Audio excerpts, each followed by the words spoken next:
Today we're being joined by Chloe Smoker from the West Perth WAFLW Football Club and potential draft prospect at the end of this season. Chloe, thanks for coming on. Thank you for having me.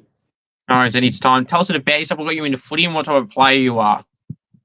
Yeah, so I started footy. So I'm in year 12 at school at the moment. I started footy in year 7, and I sort of got into it because I was a netball girl growing up, and I sort of got into all my friends at school were into footy. And I really thought about it. That's a boys' sport. Girls don't play.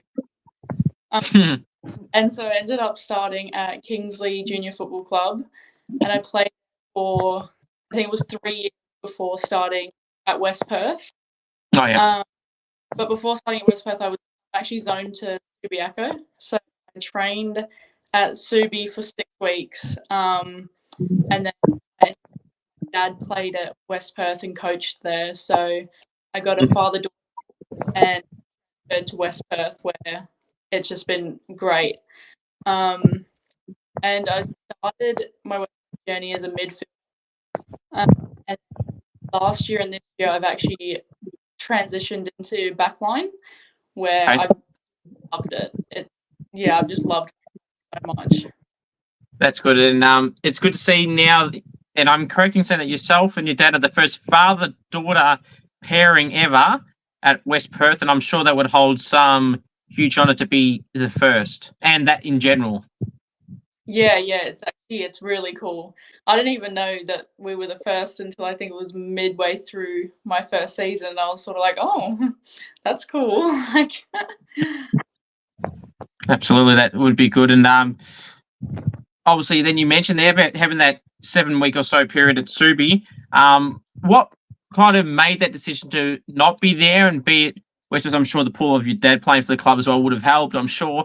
But yeah, how did that Subi part go? So how did it go from getting that Subi trial in a way and then, not going there and then coming to West Perth?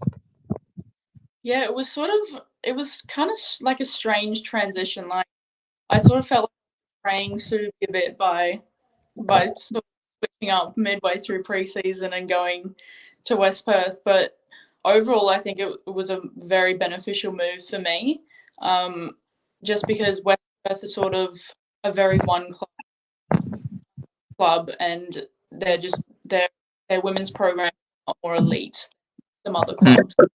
I think that that was really beneficial for me. That's good. Obviously, you said you played a few positions, Chloe, over your time. So playing through the midfield and then pushing now, as you said, as in the back line, how has that transition been from playing in a midfield and then now transitioning to another position, let alone a defender? Yeah, I was not happy about it at the start. I was really dark at my coaches about it. But once I sort of got and got the swing of things, I just found that I loved it so much because there's no running. Like, you don't. It's sort of tense, and then you get to rest and get your breath back. But it's benefited me because now I can play midfield, and I know I can play midfield, but I'm also capable of backline. And I think I'm quite a strong player back there. Like, I can, yes, I think it's beneficial. That's great. Absolutely. I was just going to say, and you mentioned it there for me, but how beneficial, though, is it, too, to be a versatile player? Like, if you're struggling in one spot, and this goes for anybody, if you're struggling in one spot, and in your case, Chloe, they go, oh, okay, the backline, not having the best day, but, oh, she can play mid, let's try her in here. And then, in the long-term side of things, Chloe, as you would know, if you're not versatile and you've got one position and you're struggling in that, you're more than likely going to find yourself out of the team. Yeah, exactly. That's sort of what my parents were encouraging me with when I came home, and I was like, oh, I've got put into backline, like, and I was a little strop about that, but that's exactly what my parents said. Like, it's at the end of the day, it'll just benefit me, and that's what it's done. So. That's very true, Chloe. I probably would have been the same as you back in that scenario if I was pushed out of the 4 line to go play anywhere else that was nowhere near the goals, because I'm sure a lot of people, Chloe, and maybe yourself as well, that further away from you play in backline, people probably don't like the backline as much because if you're further away from kicking goals, we don't want to stop them, we want to kick them. Exactly. Get your little star moment as much in the backline. But yeah, it's definitely, we term backline premierships and lost through the season. That's right. Now, while we're on the topic of defenders, and now I'm sure more than ever, you would now understand how defenders feel all the time. And anyone that doesn't play backline should now appreciate it a bit more. And I feel like the defenders from an AFLW level, Chloe, deserve a lot more public media attention and a form of an award as well. Obviously, the Brownlows send it towards midfielders, and rucks get recognised in the votes these days, and then the forwards have got the Coleman. So should defenders have their own official title of an award as well? 100%. I think the backline is one of the most important positions in the field. If you don't have a backline, you're pretty much like backline do a lot of hard work behind the scenes and very rarely get noticed. That's right, absolutely. Now in the Rogers Cup, obviously he's had 5 rounds. Is that right in saying? How have you felt the girls have gone so far this season? Yeah, I was sort of a bit iffy at the start of the season. I didn't know how, because we've had a few new girls come up. I didn't know how they would go, they would fit in. But it's honestly, it's been like really for sort of how many we've had. Like the new, absolutely amazing. Like gelled with the team, and all of our players speed. Like it's really good start for us. So I believe you're on top of the ladder. Is that correct? Yeah, we are. Yeah.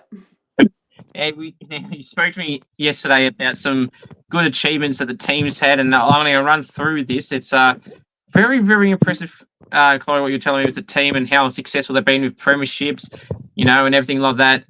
Your team hadn't lost since 2021. It took out the premiership last year, and obviously, as you said, being 4-0 at the moment is just, it must feel nice winning all the time. Oh my god, it does feel really good. This sounds so bad, but I can't remember what it feels like to lose, and like that.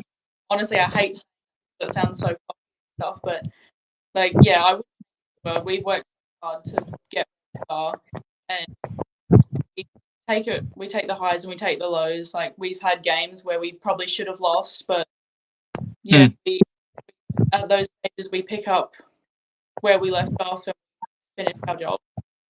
That's right. I mean, if anyone knows about losing, it's me. My team in cricket, Chloe, until about the last 2 games got canned because of weather and numbers. But before that, we'd won the 3 weeks prior. We won 2 of our last 3 games. But prior to that, Chloe, we hadn't won a game. Well, a team that I was in hadn't won for over 1,092 bloody days. Oh my! I know. So I'm the opposite to you. You win every week. We lose every week. We've been really experienced together. Yeah, that's crazy. On my days. So when the first win, Chloe, happened late in the year, as I said, 2 of those last 3 games we won, or 2 of the last 4 we won, and it was just an unbelievable feeling. I didn't know how to feel, Chloe, when we won. I thought, hang on a minute. Every time I lose, we're angry after. I was like, what the hell? We actually won this. It was unbelievable. I had to think that, process a little bit. Hang on. We actually won this. Like, that's weird. But what was also the best? The second game. The first one, we won well, but like knowing us that we could have choked it. But the second one was so much more satisfying in cricket. We were chasing 333 in 40 overs, and if you score 200 in our innings, it's a great knock.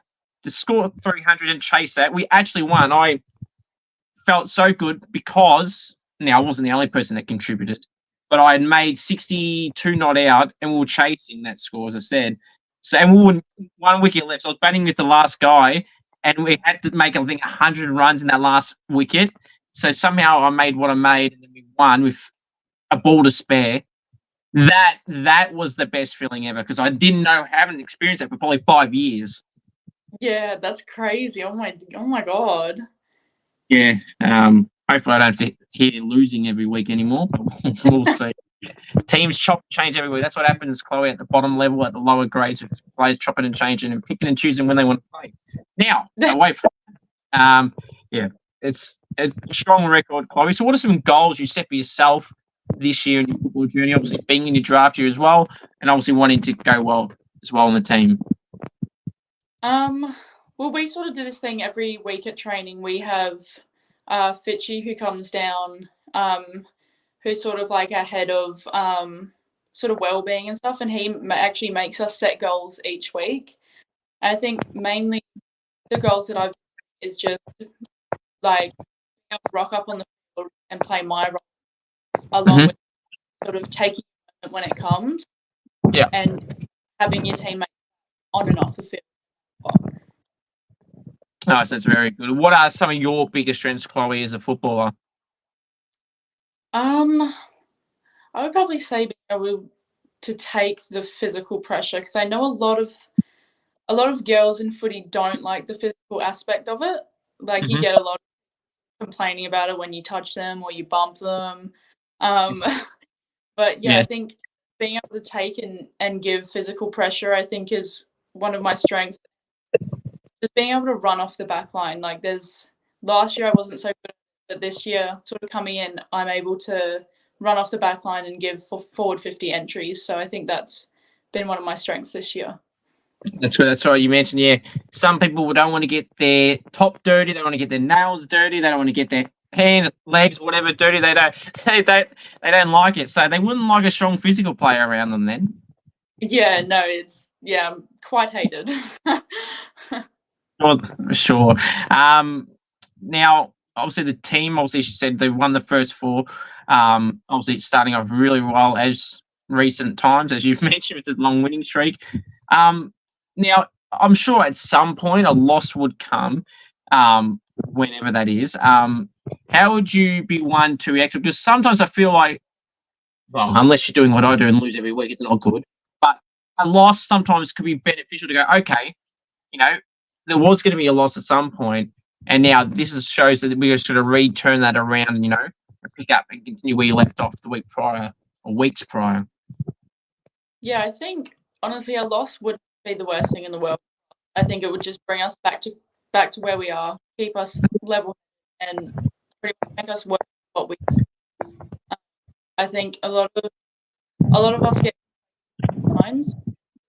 It would be a bad thing to bring us back down and just be like, we're in competition, we've got competition, and it's time to perform. That's right. I mean, clearly you don't want to lose at all, but at times it does happen. So it's just okay, it's happened. We want to try not let it happen again. But if it does, it does. I mean, even the best teams, the teams that win premierships, they lose games generally at some point throughout that year still. So it's it is what it is. But also not to take it lightly and go, that's one. We're not losing anymore. Well, it could, depending on how you go into games, because some people can get arrogant and go, one or one in a million. But you need to be positive in each way, and you can't be overconfident, because then it can come back to bite you. As a team, this is. Yeah, exactly. I think one of the main things, like if we lose, it's not about the loss it's the reason what we do next, how we respond to that. And I think that's what we focus on every week. If we win, we still look at the little losses that we had on the field. And I think they do a really good job making sure that we stay level-headed and making sure we are the hunters and that every team is there to beat. That's right, absolutely it is. And obviously the senior team, Chloe, seem to be going really well themselves near the top, I believe, as well. So the whole club must be up and about at the moment through the league level and the women's side of things, and obviously the Rogers. Yeah, the league girls are amazing. And we did pre-season them, so we sort of all bonded together. They're just people on and off the field. And definitely the Rogers up to that is how to get to where they are. They're great people, and they're just selling last year and the year before. So honestly, we couldn't be happier. That's good. Is one of you mentioned some goals before, Chloe, but is one of your goals also to potentially make a league debut this year, or is it something you're more focused on after this year? I'm not too sure. I played league in 2021. I was sort of up and down through Rogers, and I think that sort of threw my footy a little bit, just because I didn't I was sort of a bit iffy in both teams. So I think this year I'd be happy to just stay in Rogers all year, Okay. and then make that a possibility for next year. Oh, sounds good. Who did you grow up supporting in AFL, AFLW? Oh, I'm a Freo girl from the Freo. start. Oh, yeah. That's good. We don't like people that chop and change every year or every so often. What do you feel, Chloe, about people that change just in general? I feel like you can't change unless your team gets removed from the comp, which never happens really. I don't see why you should be changing. Yeah, those sort of people are just the annoying people that like to be on the winning bandwagon. I think it's not a bad thing to lose now and again, and especially like through their drought stage of a long time, and it makes it so much sweeter to get out the other, have your team finally start winning and be able to be at those. So I think those people are just inconsistent and don't like to lose. Exactly right, bandwagon they're called. That's exactly what they are. And what's funny, like you'll ask some of these people that say they go for a team and go, "Oh, when did you decide to go for West Coast?" 2018. Oh, yeah, Dom Sheep Granny. Yeah, that's right. That's what. Oh no. I just no bullshit. That's basically that's some. I've heard someone say that, and I thought, no, liar. Like you bet from the start. It's good that they won. And same with Collingwood ones and anyone that's won a premiership recently. When they hear how long they've been in football, yeah, I know why. But they are now. How big, Chloe, is the Eagles Dockers rivalry for you? So obviously Freo on the better end of clear at the moment in the men's and in the women's for that matter. But how is the rivalry for you? Is it as big as people say it is? It's massive. It is really big. Like I have my friends at school over. Like it's a big rivalry, and I actually bought me and my friend group tickets to the Derby, and I think half of us are Freo, half of us are Eagles. So it'll most likely. That's fair. Is there any odd one outs that I'm sure there might be a few maybe that are the odd one outs where they don't go for either West Coast or Freo and they're someone else? I don't really think in my friend group there are, but well, my boyfriend he thinks he goes for Collingwood, but I the Freo jersey whenever we go, and him into sporting Freo. I love how you said here thinks. So he's one of those, is he? Like we were just talking about. He is one of those. Oh wow. Gee, when did Collingwood end of last year? I think it was because we went to a Eagles Collingwood game, and him and I sort of took the piss a little bit, and I bought a Collingwood scarf, he bought a Collingwood jersey, and we went and sat with all my Eagles friends, and I think then he decided to get on the Collingwood bandwagon. So not a full bandwagon in terms of jumping after the premiership, but close enough. Anyway, it is what it is. All right, now speaking of players at the club, who are some of your favourite teammates out in the club? Oh, I've got a few, but I really like Paige Dudunsky and Molly Conroy. They're my girls. Yep. If I'll go to them. If I feel sad, I'll go to them. If I just want to tell them something stupid that happened in my day, I'll go to them. Like they're more like my best friends there than my teammates. Like but amazing. We always. That's good. I'm sure they'd love hearing that. So they're the OGs. They are the OGs. Yep. They are. Very good. Now from a teammate point of view, who loves the limelight, the attention, the camera, the club? They know exactly what to do when that camera's around, when that photographer's around, when they know there's something being filmed or when there's a game being filmed, etc. Who is that person or who are them people? Probably list tonight at training, but it's definitely Luca. Luca is a character. She just loves it.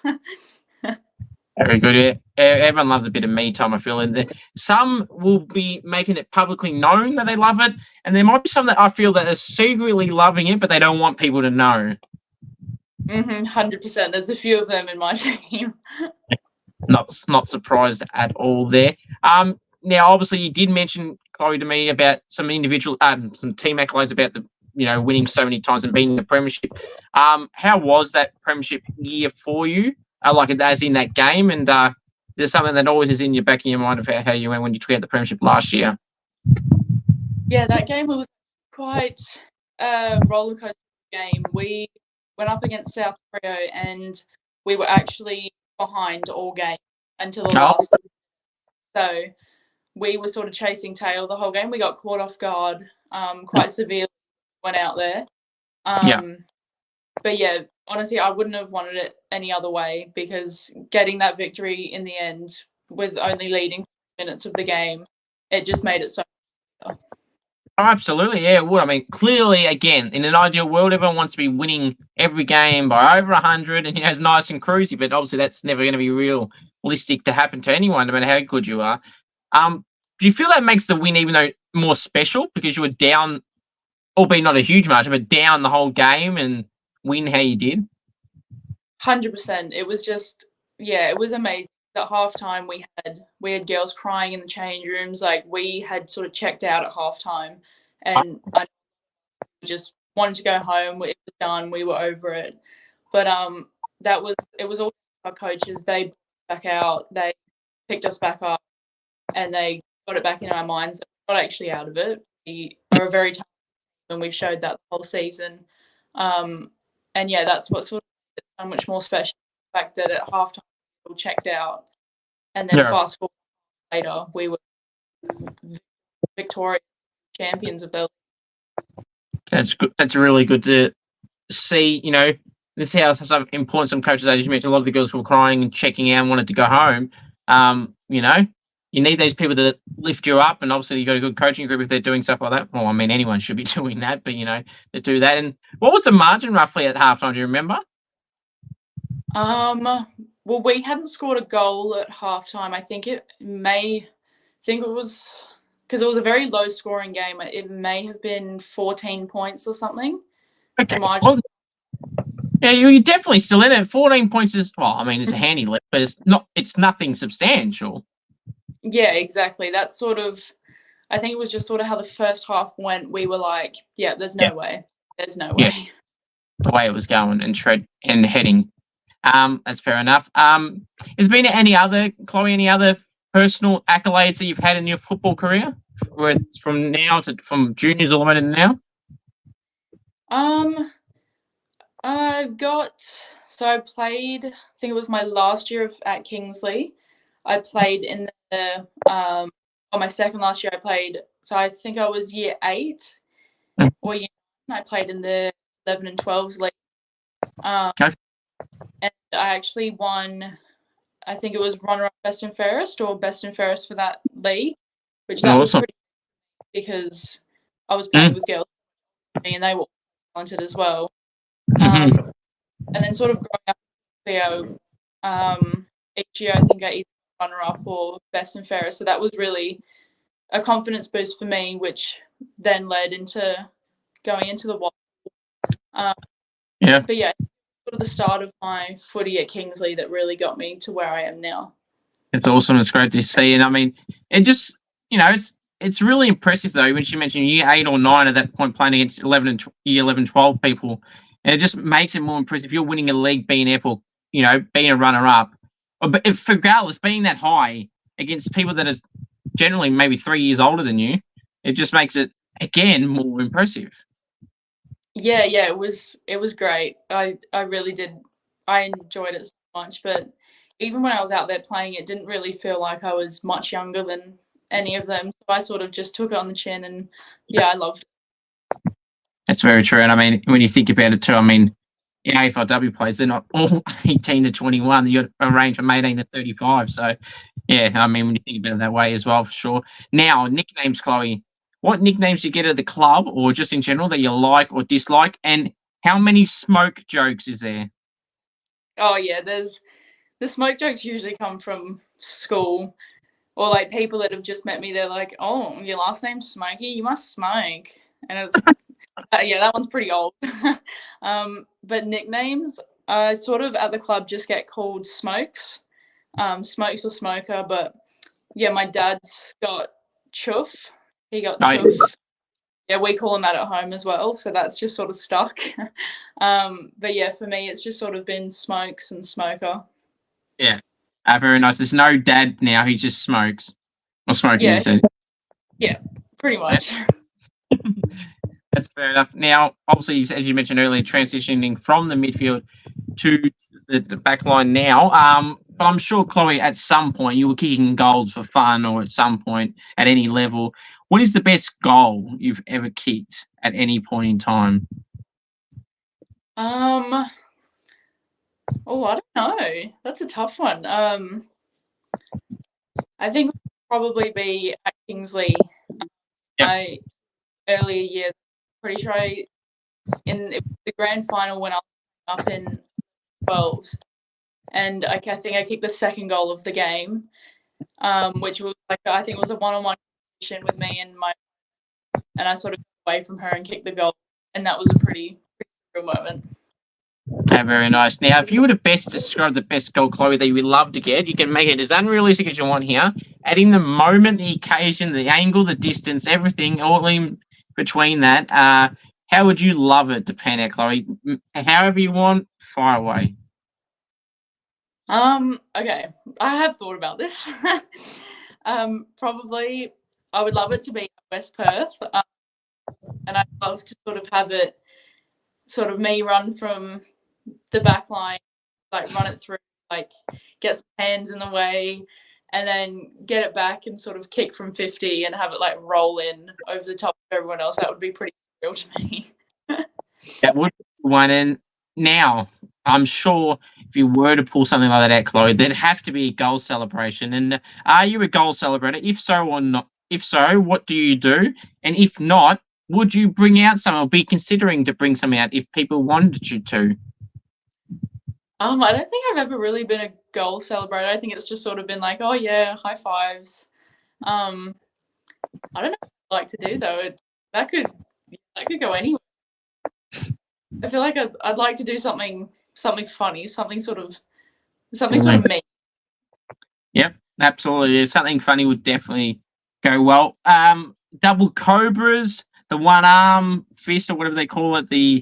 I've seen. If you go watch any GWS players, I think Stephen Cornelio does a few for the Giants men's team. He does a lot of these ones. He does something like this. I know he did that a bit last year. He does a few others. So there's some good ones going around. In one of my recent golfing challenges with someone, they did like an aeroplane type thing where they had their both arms wide out and they just run around in a circle.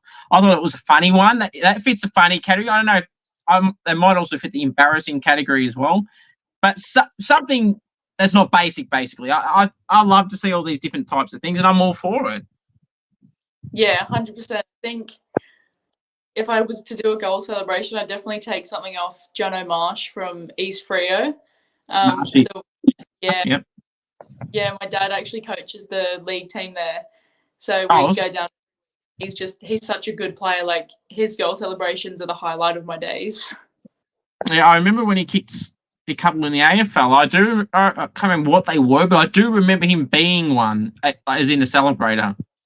Mm-hmm. He's a show player. He loves it. Absolutely. I've been a Saints fan. I remember. I know he didn't play for so long at Saints, but yeah, I definitely do remember it. Now, leadership aspirations, Chloe. Is that something you've ever wanted to be a part of? Something you have been a part of, or are a part of, or something that you're not really keen to do now, but maybe down the line? I've sort of grown up in sort of leadership positions, especially in sort of netball. When I grew up, I was always sort of a leader in netball, and then at Kingsley, growing up, I would think I was always sort of slotted in as some sort of a leader there as well. At West Perth, though, I find I like sort of sitting, letting other people take the reins. I don't know what it is. I would 100% consider leadership roles at West Perth, but for the last 3 years that I've been there, it hasn't been high on my. Yeah. And like I've always said to people, you don't have to be an official leader to be a leader. Like, you can lead in your own way. You can lead in your little forward groups. You can lead in your mid defender groups, whatever. Even from a random time to chime in, and just because you have the title captain, co-captain, all those names they got in variations these days, vice captain, doesn't mean you have more of a say than anyone that doesn't have that title. Yes, you've got the role, responsibility to do it, but it doesn't mean someone without the title can't have their say as well. Yeah, exactly. And I think that's something we follow really closely in my Rogers team. Especially in backline, we've got Payne, the leader, in the leadership group in our backline, but we all get told that we all need to be a leader at some stage. We need to be a leader. We all need to by example. So I think we all go off that at training and on game day. Absolutely, yeah. You can't. As you said, you got someone in the leadership group that's in the back line. It's like, yeah, it's great. But number one was if they're injured and they're off for the rest of the game. Go, oh shit, she's off. We're done. In terms of that, no one's talking now because she's there. That's why there's been installed that you're all going to have their say in some way. Yes, she's a leader, but everyone's going to take responsibility as well, not just rely on one person. That puts more pressure on the individual. They've got a game to play too, and they're going to rely on you people as well. Yeah, exactly. Yeah, it's something that I think we do quite well, especially in backline. We're such a close-knit group, and I think we all really easy, like such a group of girls. So we would really have that problem, which is really good for us. Yeah. Now, AFLW, you hinted there about maybe league next year. So is AFLW something you want to chase, Chloe? Is that something that's been in the top of your mind that you would love to target? Something that you're not focusing on as much now and maybe later on? How's that for you? I think it's sort of every girl's dream. It would be absolutely amazing to get there, but I think at the moment I'm focusing on sort of my career. So, obviously I finished. I've been focused on my career next year, sort of that aspect. I haven't really had much thought into pursuing my footy and something bigger. Something that every girl would love to do, and especially me. That's for sure. And like I said, we just talked about the variation of players that are playing AFLW in particular. You can range from 18 to 35. And Elise Sheeran's a name that always comes to mind, not only because I've had her on the podcast a few times, but she was only drafted to Richmond 2 years ago. She's 31 now. So she was 29 when she got picked up. Now, I'm not saying you have to be that old to get picked up, but more important is you can be any age and it's never over. And you put the work in, you never know what could happen. Yeah, 100%. I think it's more of a mindset age thing. If you want to get somewhere, you put in the hard work, you'll get there. Yeah, that's right. Absolutely. What are some outside of foot interests, Chloe, that you have? Definitely shopping. Love shopping. It's but yeah, I think more just hanging out, socializing. I love socializing with either my family, my boyfriend, my friends, just anyone. I love social people. Nice, that's good. You obviously need a bit of that as well.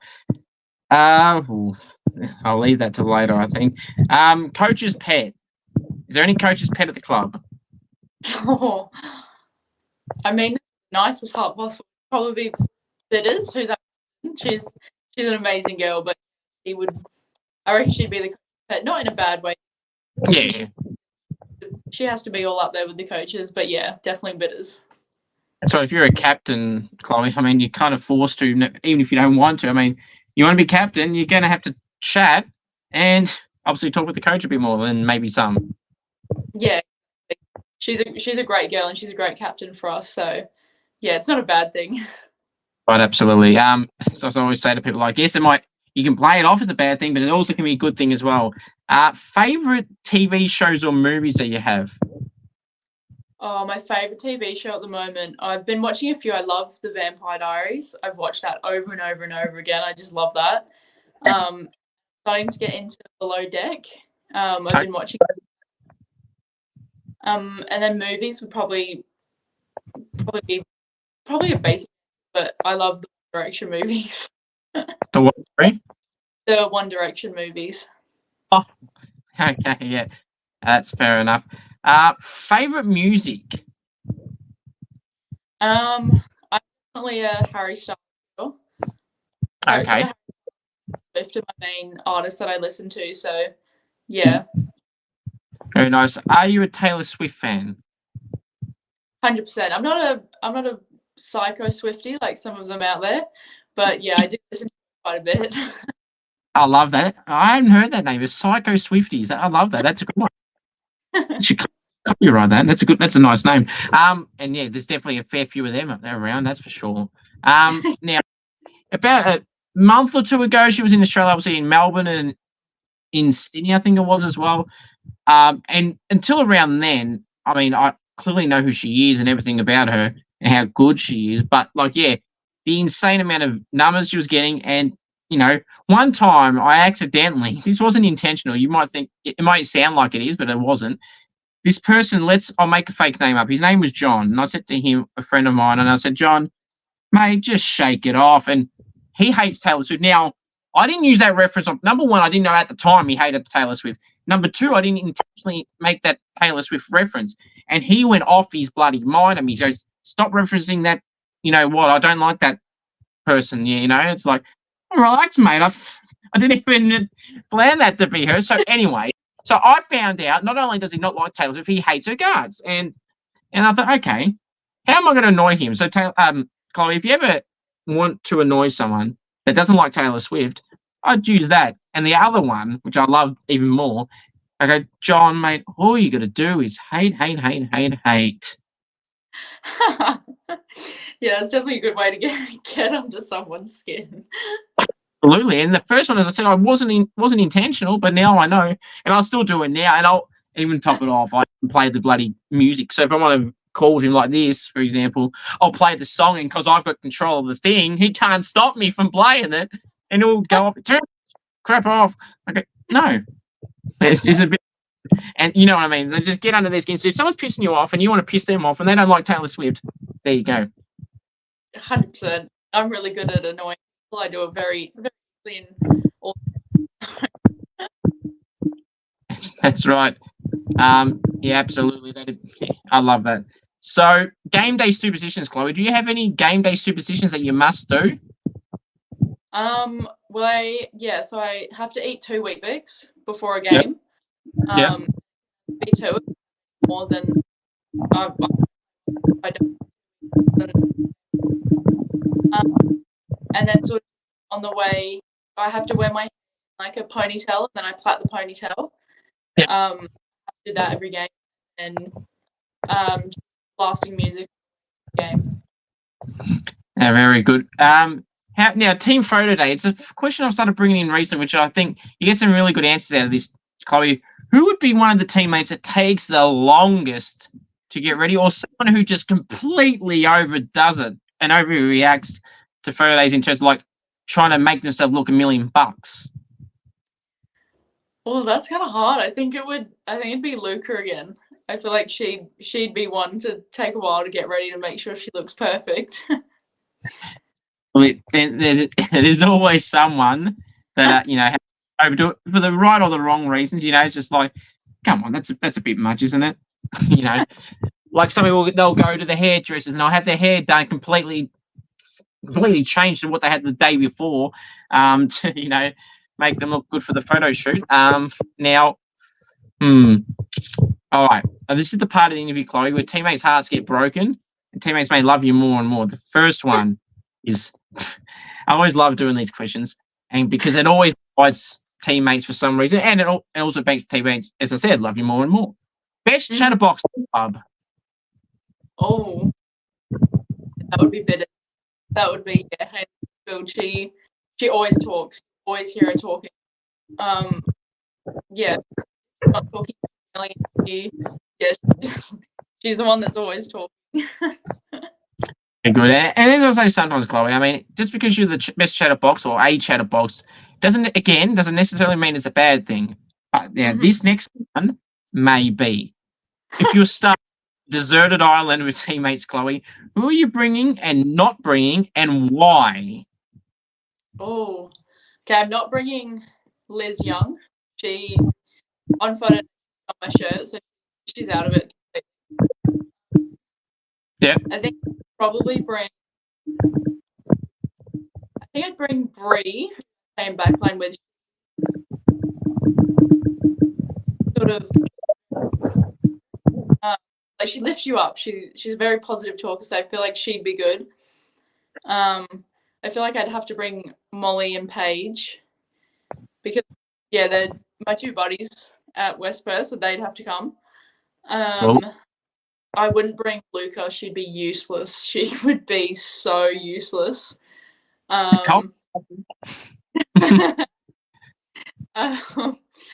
else is there?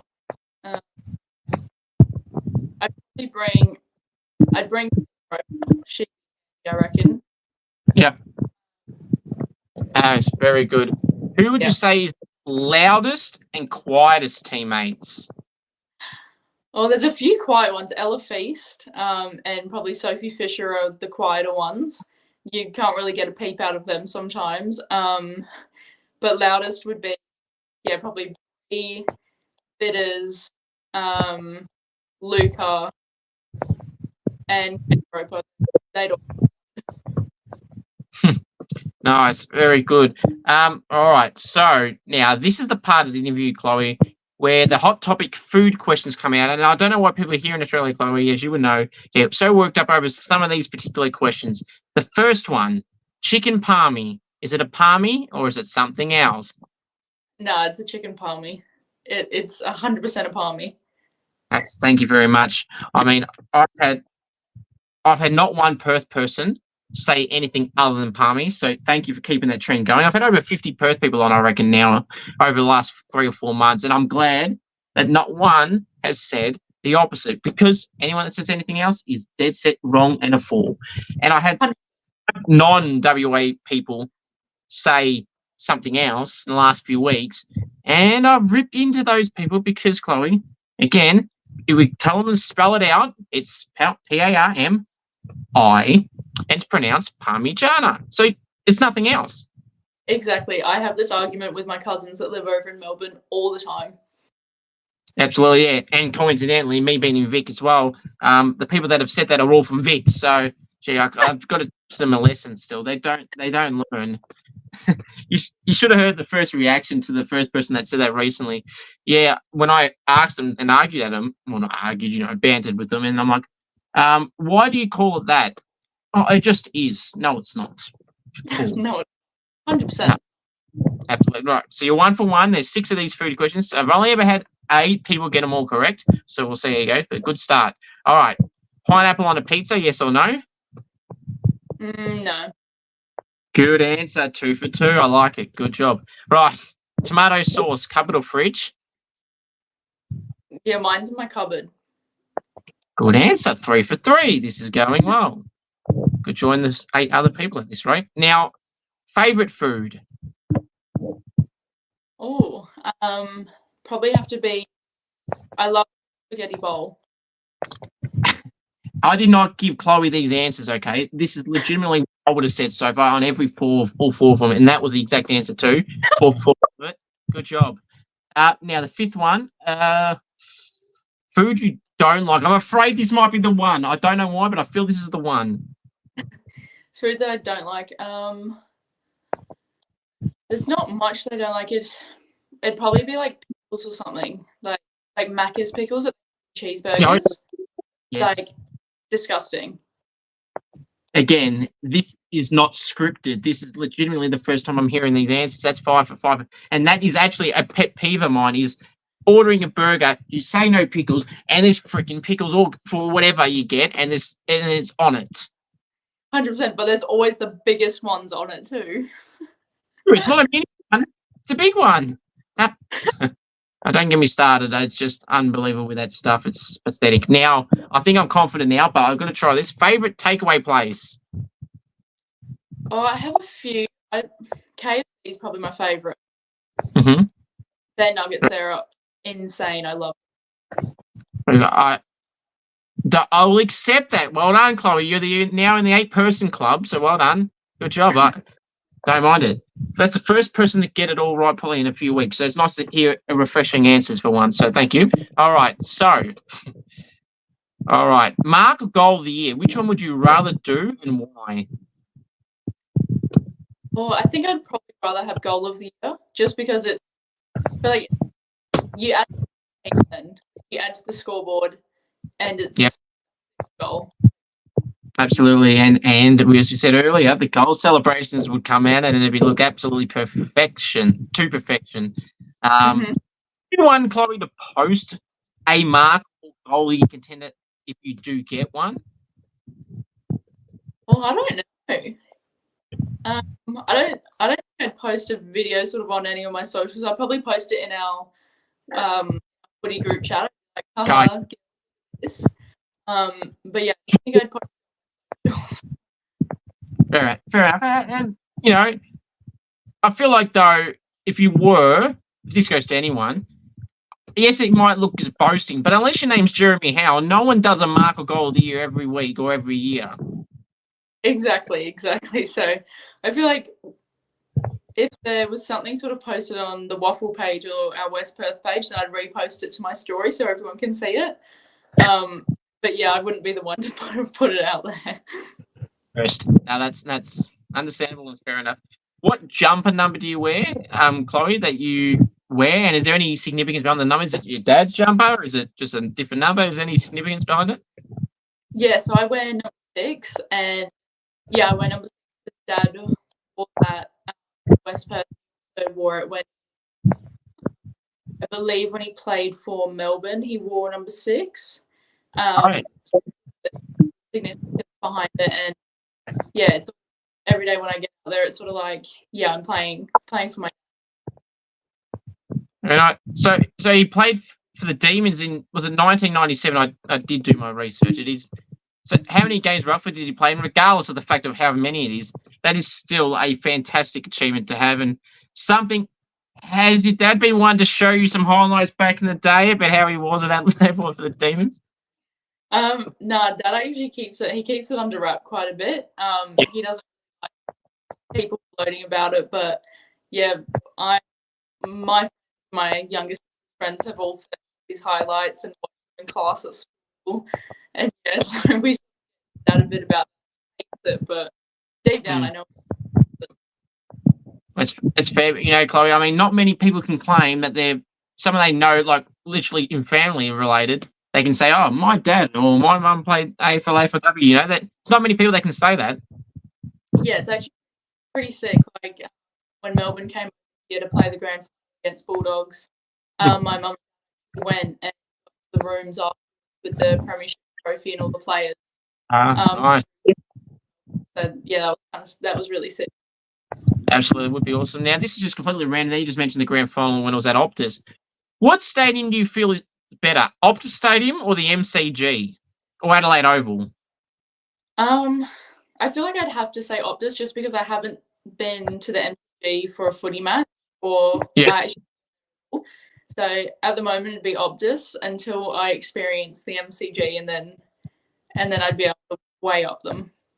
Yeah, that's fair enough. I mean, up until a month ago when I went to Perth for the WWE at Optus, so I hadn't been there before. I kept seeing how good it looks and everything like that. Same with Adelaide. I haven't been to that one at all. But yeah, all three of them look good, and they all probably have their key factors, you know, to make them look good. But yes, the MCG probably is the best in terms of, you know, how big it is. Probably that's probably the reason I feel some people say that. But then again, it's whatever, it's an opinionated thing, and just like those food questions, it's all opinionated, and you were all correct. Now, what are, Chloe, some fun facts about you that people may not know about you? Oh, probably wakeboarding. So I do wakeboarding. So we've got a boat through our family, through the smoker side of the family, and we go out whenever we can on weekends. And yeah, so I do quite a bit of wakeboarding when we go out. I feel like that's sort of my close friends know. Okay. I really gloat about that. Nice, that's very good. Have you ever had any AFLW player interactions as a fan, Chloe? If so, were there any memorable or forgettable moments? Yeah, I've actually had a few, but I went to a Freo open training. Because I was obsessed with mum to take her, so I tagged along. And Jordan Clark came over, and because my dad's best mate is actually Jordan Clark's uncle, so we sort of have a tie in there. But personally, I don't know him. And so to have him come over and he gave us a hug and got a photo with me and everything, pretty special. Yeah, I really loved that. Nice, that's really good. It's great to hear these type of stories. You always hear, if you listen to some of the media, there's always the negative stuff, but it's also good to hear those positive stories as well, which they don't cover, of course, because that's just how they roll. But I do. Which is why I asked it. Now, celebrity crush. Oh, I've got a few, but my top one would be Harry Styles, 100%. I'm obsessed with him. Oh, are you? What was that name you called the Swifties? The what was it called? No, you didn't say obsessed. You said something else. Is that you for Harry Styles then? What you call people for Taylor Swift? Yeah, probably. Love the honesty. I love the honesty. Now, what are some quirks someone would say that you have, Chloe, that you wouldn't necessarily like to admit? Oh, well, I'm not sure.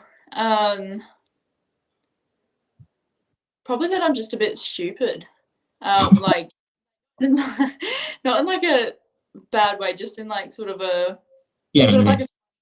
like I'm school smart, but I'm sort of street dumb. Like I'm not very street. I feel like that. Not dumb on here, that's for sure. I'm amazed though, Chloe. A few people have said that in the last few days, and they've said the same answer you just said there, stupid. Far from it. Far from Oh, thank you. worries. So just get a few more for you, Chloe. So I really appreciate you coming on. So who's some teammates that you're impressed by, Chloe, that kind of fly under the radar a little bit and don't get talked about as much as you feel that they should? Definitely Sophie Fisher. She plays in our wing, and last week she played in our back line, but she's sort of one of those players that fly under the radar, do her own thing, but she's honestly amazing. Like she contributes every week to our scoreboard. She does so much work off the field. She runs anywhere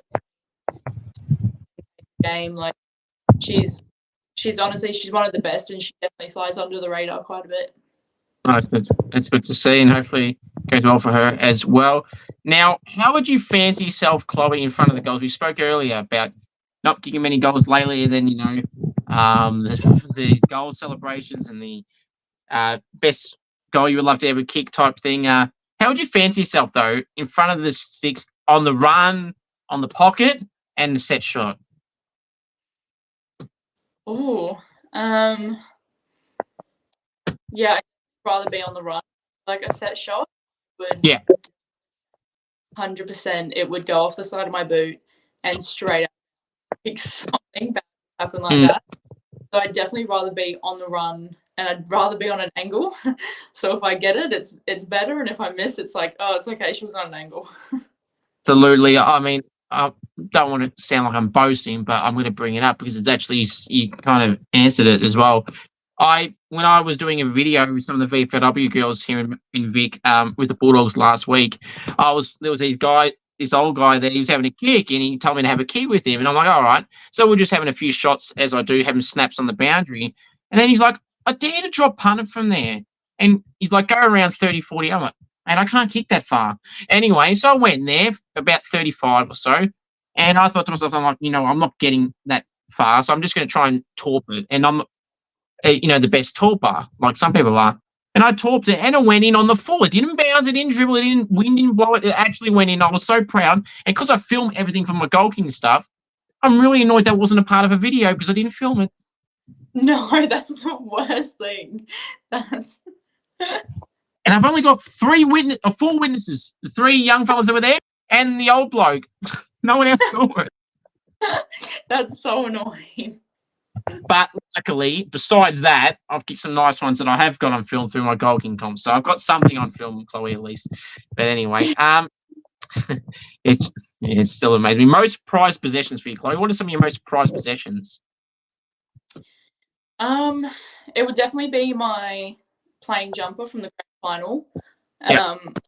That's just over.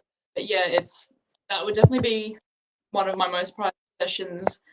Otherwise, I don't really keep that. So yeah, it would definitely be my jumper from the grand final. Oh, so yeah, and obviously a memorable thing to have. How are you in terms of a ranking system with a phone? Because a lot of people, your age and my age, which is not that much different, I feel like a phone has to be a priority at some level because it may not be people's number one, but it has to be middle to top because, I mean, you need it to communicate. How the hell else are you going to talk to someone? Yeah, I definitely wouldn't put it near the top because there's obviously so many negatives that come with phones. But yeah, it would definitely be in the top like 5 just because of communication and stuff like that. Like, yeah, that's sort of the only main reason I use my phone is to communicate with my friends and my family. So it would definitely be high in priorities. Absolutely, yeah. It has to be, no matter whether you're a fanatic or not. Okay, so if you were to, if your teammates, sorry, were to describe you in a word or a sentence, Chloe, what would they be describing you as? Well, maybe chaotic. I feel like I'm a bit full on times. Especially at trainings when I come down, I'm in a bit of a stupid mood.